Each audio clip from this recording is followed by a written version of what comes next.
Bună dimineața și bine ați venit la Turbo Leader București. Eu sunt Vali și astăzi o să vă prezint atelierul nostru de turbosuflante. Aici l-avem pe Ionica care se ocupă de clienți și de piese. În același timp avem și certificatele care ne aprobă toată siguranța pentru voi. Aici, de exemplu, avem toate turbinele ce le-am terminat ieri seară pentru a le da clientului astăzi.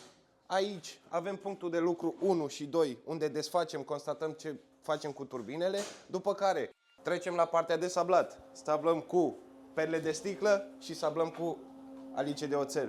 După secția de sablat ajungem la bancul de asamblare. După cum vedeți, turbina este asamblată. Aici avem altă turbină sablată. Aceasta este sablată cu alice de oțel și aici avem partea de aluminiu care este sablată cu perle de sticlă. După care avem aici bancul de calibrat. Aici putem să calibrăm absolut orice turbină care este cu wastegate sau cu geometrie variabilă. Pot să vă arăt în același timp și aparatul de echilibrat care echilibrează absolut orice